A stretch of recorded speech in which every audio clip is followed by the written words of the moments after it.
Fuego Valley. Welcome to PUTINWORKTV. Yep.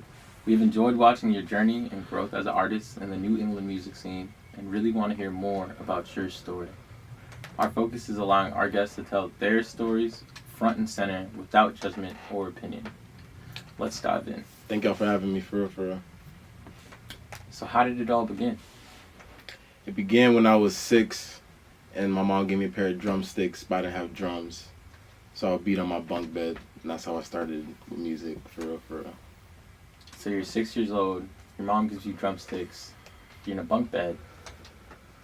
That was the first, spark of interest for, music for me, and that's when I knew I was like, oh, I belong here, you know what I'm saying?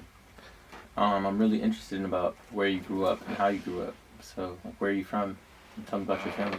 I was born in Boston, moved to Milton when I was really, really young.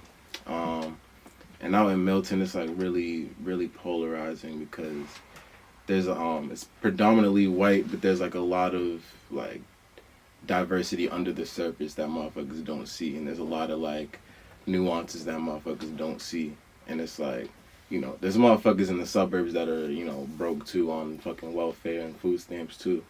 So it's you know what I'm saying? Niggas I feel everyone's perception of Milton and the actual reality of living in Milton is two completely different things. But it's Gotcha. And I feel it affected me because I seen a lot of the status quo around, and I seen what people usually gravitate to as just living standards or what their life's supposed to be like, and I just always took pride in standing out and knowing my path was different. So I'm hearing you say, grew up in Milton. The way people think about Milton isn't how it actually is. Is diversity. What's that Dave Chappelle bar when he's we was in the suburbs, we was still broke, you know what I'm saying? Everything at Timmy's house worked, you know what I'm saying? That should be real life. That's just real life. I feel you. So how much impact on your music did your family have on you? Was your parents showing you different types of music? Was music a big thing in your family? What's going on? I would say music was kind of a big thing in my family, but not immediately from my parents. My mom played Mariah Carey and Rihanna in the car, and stuff. But they didn't really push music onto me or yo, this is this is that, this is where this came from. It's just oh, this is on. You know what I mean? I feel I didn't really get in depth in music with my family until I went to Canada, and I have cousins out there who were house DJs, producers. My cousin was a Canadian rock band. You feel me? That's when I started they started yo, put me on this shit. Yo, this is Jimi Hendrix. This is, you know what I'm saying, other shit that's not what other motherfuckers would listen to. So that's where it comes from, my family. My cousins out in Canada. Those are my real role models, no bullshit. Those are the first motherfuckers I seen really living off of this music shit and really feeding their passion. So that's where it started for real with my family. So what did you grow up listening to? If your parents wasn't showing you stuff, what music were you? You young, you just getting started in the music. What was you listening to? And how much influence would you say that music had on your music right now? Oh, a ton. I feel alright, so I first started watching Chris Brown videos on TV and shit, and then I just started fucking with R&B, you know what I mean, and just that time, mid 2000s R&B, that shit was a time, you know what I mean.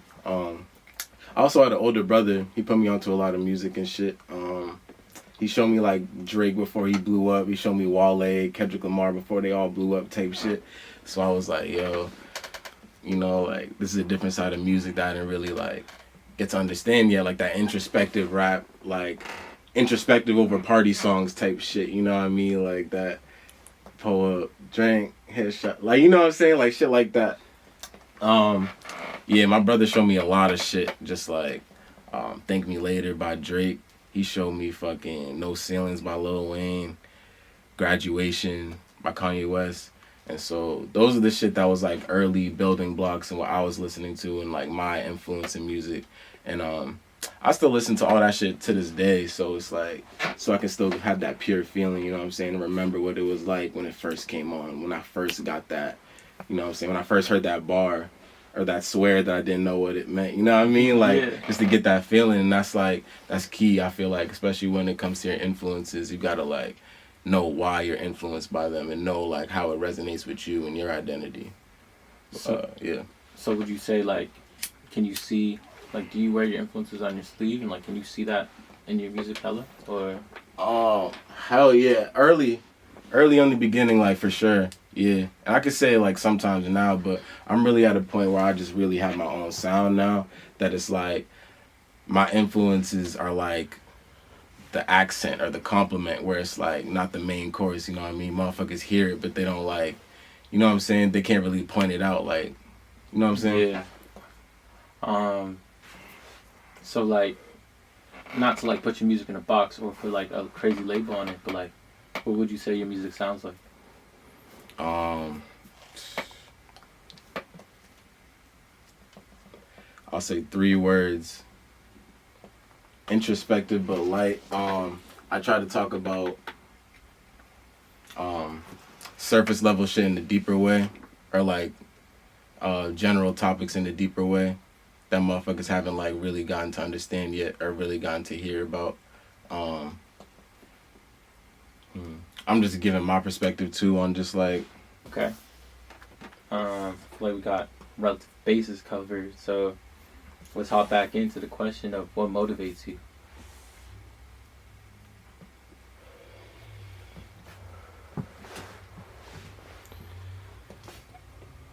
my family definitely motivates me to be better.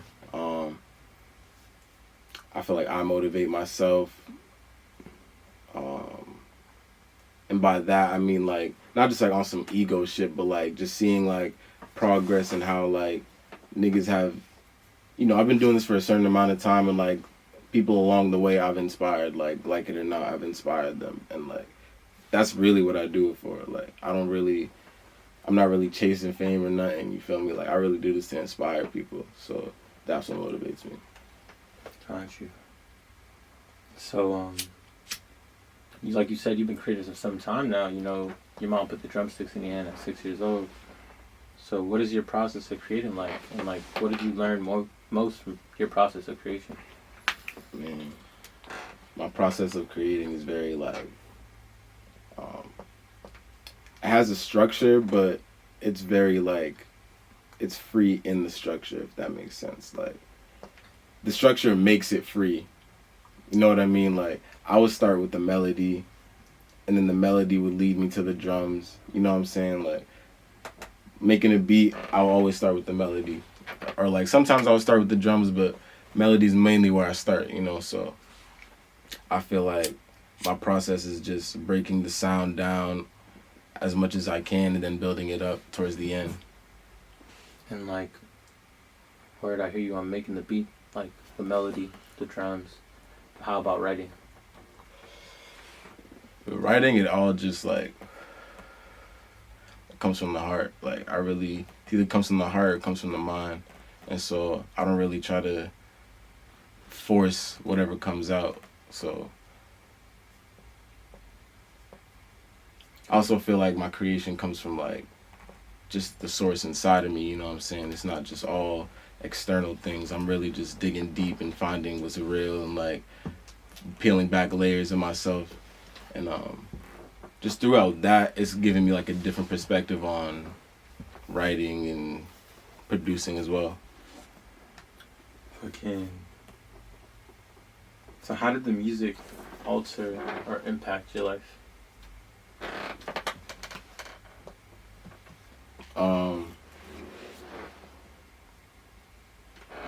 I would say at first I centered my life around music, but now my life just became the art form, you know what I'm saying? Like really coming up with these ideas that people haven't understood yet, or coming up with like, you know, ideas I haven't understood yet into the music, and just like embodying that, like, yo. Wow. Let me know about.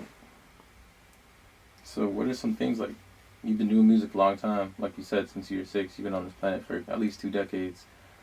What do you wish you knew before you started?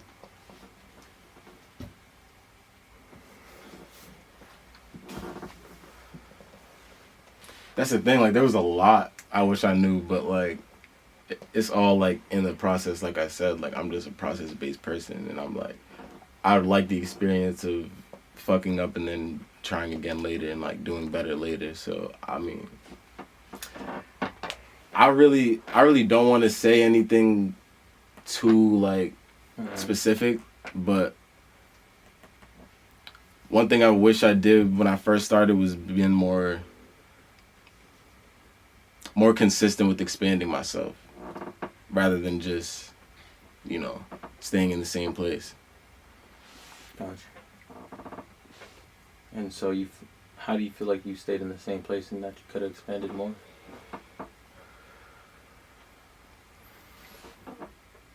I feel like I was still trying to find my sound, and I was just going with shit that wasn't me, or not wasn't me, but some shit that I wasn't all the way like feeling yet, but I was still like early, and I was still like developing what was to be. Got you. So like, you talked about how you're a process-based person, how you enjoy that process, and so what do you enjoy the most? The thing I enjoy the most about creating, like I said before, inspiring other people, making progress within myself, and just, you know, in that competition with myself, like outdoing myself in the last album, last EP, last song, whatever, like just progress and growth. That's the best thing for me, for real. For the thrill. I want to talk to you about that too. So you've been in the game a long time. You've been in the scene. What's it been like for you trying to find a team to help you release your music? I would say finding a team was tough early on just because I was around motherfuckers who wasn't as serious as I was, for real. And like, that kind of like stunted my growth in a way, just because, you know, you think that like, oh, they your homies, but like they really like holding you back, you feel me? So like, I just really centered in on myself, you know. I got selfish with my time, I got selfish with my energy, and then I got to a point where it's like, all right, now I could be able to give to a team, like I can really have an exchange of value with certain people, you know what I'm saying? Like, oh, I could pull up with this person with beats, I could pull up an engineer, this person, I could write for this person, you know what I'm saying? It's really all about knowing what you bring to the table, for real. And so building a team out here is just like, I don't know, everything's been genuine so far. But building a team is really all about just knowing your core values, what you're really trying to do, and then go to that person with the move. So we're talking about the scene. How do you feel about Boston and New England in general as an artist? What's your experience? What do you like? What do you think could be better?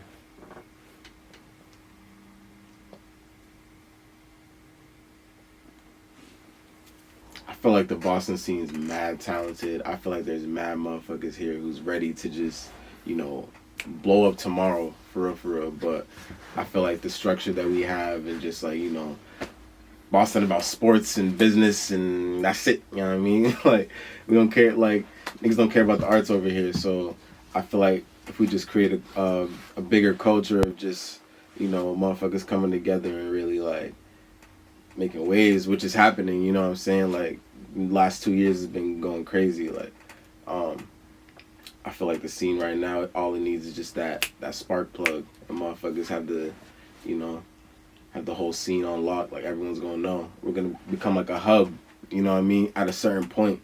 I feel it. I really feel it. Like, we're gonna become on some Chicago shit where it's like we not running shit like Atlanta, but we got our own shit over here. Like, you know what I'm saying? Or on some Memphis shit, but we got our own identity in Boston, you feel me? Which I feel like motherfuckers is still struggling to understand. And so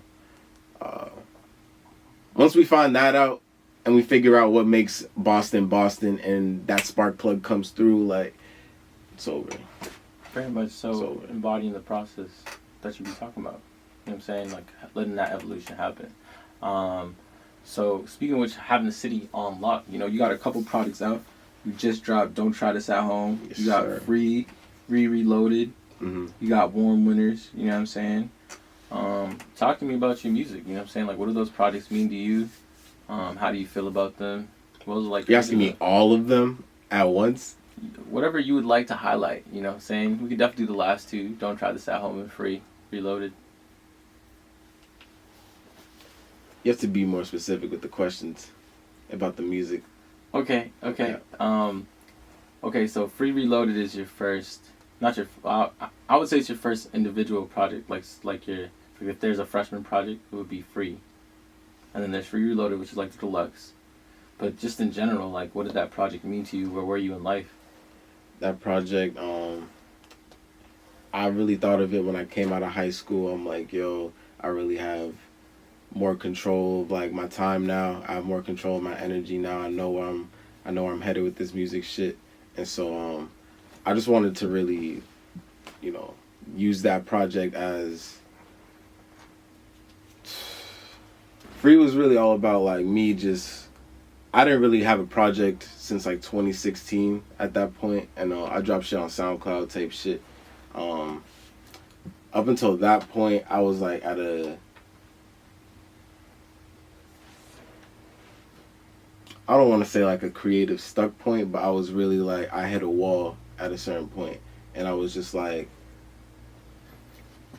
I was trying to overcome that wall, and Free was like really me trying to overcome that wall, and I really did on some shit, and I'm really like doing some shit I haven't done before, and I didn't really think I could do after that project, and so it was just me like really trying to express how I'm feeling ever since like, I've been making projects since 2014, you know what I mean? I didn't really get into that album making mode in a minute. I just wanted to get back into that and really have a body of work that was like embodying my different sounds, for real. Gosh. What have you learned since you dropped your second project? You dropped one project, you know what I'm saying? That was a year and a half ago, 2 years ago, you know what I'm saying? And you recently dropped another project. And so, what have you learned, or where are you now? What experience-wise? How do you feel? What are your attitudes towards the world? You know what I'm saying? Your 2 projects in. But Don't Try This at Home, that was really just some shit we wanted to just get high energy, you know what I'm saying? Me and Tomo really just some creative-ass niggas. Every time we in the studio, some organic shit. Like, half of the songs we made on that shit was like, we didn't even know a project was coming for that. So it was like, you know what I'm saying, it all came together so smoothly. And so we were like, yo, let's really like put our all into this, put some drive behind this, you feel me? And it's like, we want motherfuckers to understand like, yo, when it comes to this creating shit, when it comes to this like shit that you're passionate about, like, you gotta be willing to take that risk, go to the extreme, go outside your comfort zone, go outside the crib. Don't try this at home. And that's what we wanted to do. That's what we embody with that shit. Beats are crazy. Tomo produced on that shit. I produced on that shit. Dirty and Izzy all went crazy. Shout out Young Rob. Shout out Malari for the features. You know what I mean? That tape's a classic. So, what do you think that collab tape? You just named a lot of people. Like, what do you think that says about the scene, or what do you think that says just in general about our community? That's like 10 people on one project. What does it say about the scene?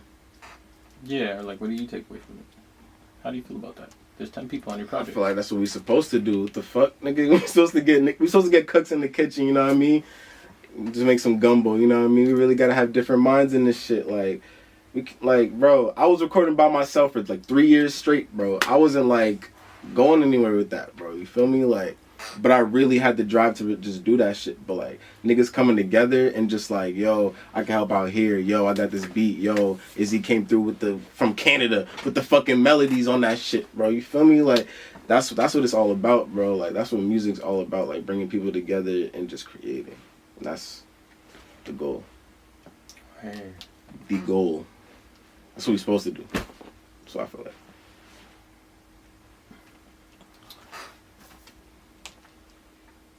Got you. So what would you tell someone who's looking to just get started with music? Be consistent. working that shit every fucking day. Kobe was fucking shooting jumpers every fucking day, dribbling every day. You feel me?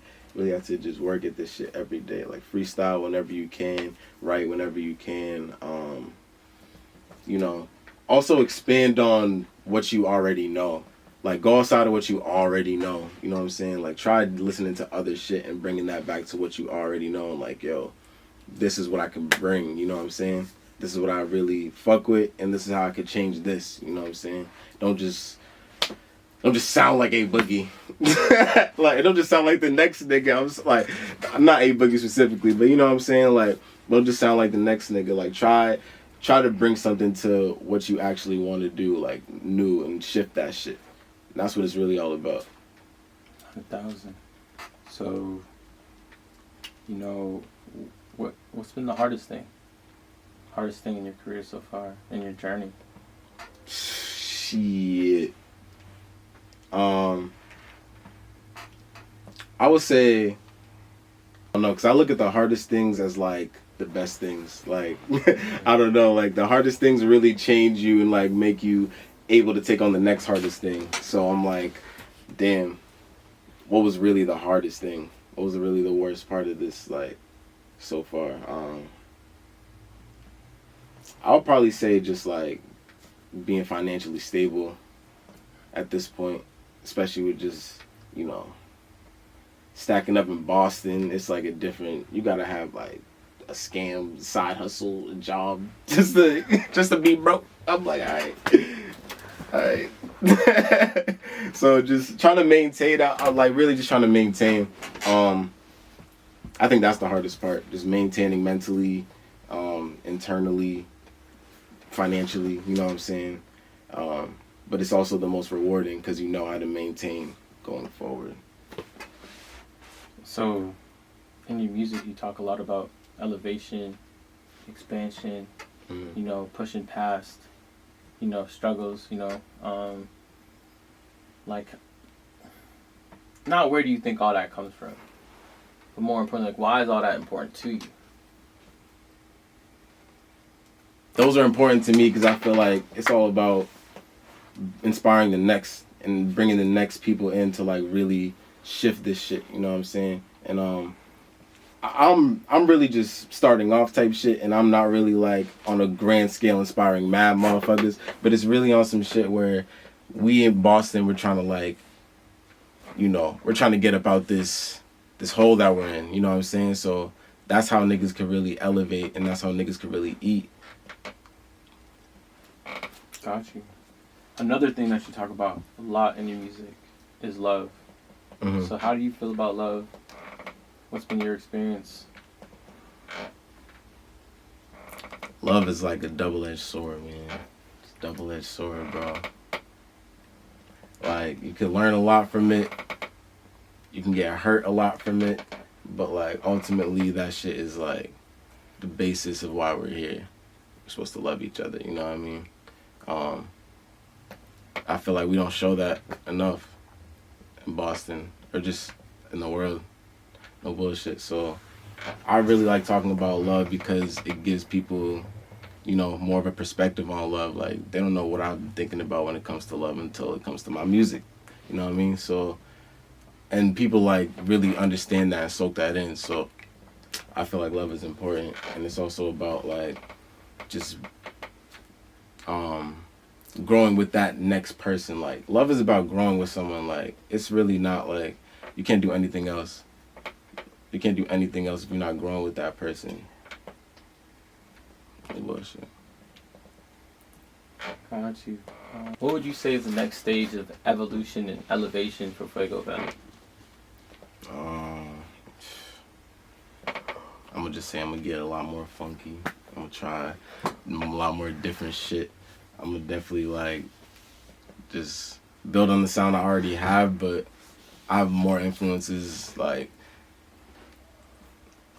or I have more like music that has like a different type of what's it called? Different type of cadence that I've done before. So I want to show that, and I've also want to show my versatility. And by versatile, I mean like going in different genres or like different sounds, different countries, like listening to other perspectives, bringing that back to what I have. Feel me? Got you. What are you most grateful for? Everything, human experience. No bullshit. I'm grateful for everything.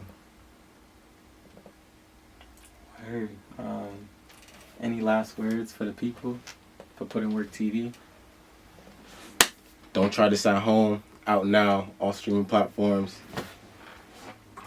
Wildfirebyfuego.com. Peace and love. Shout out Put in Work TV, yes sir.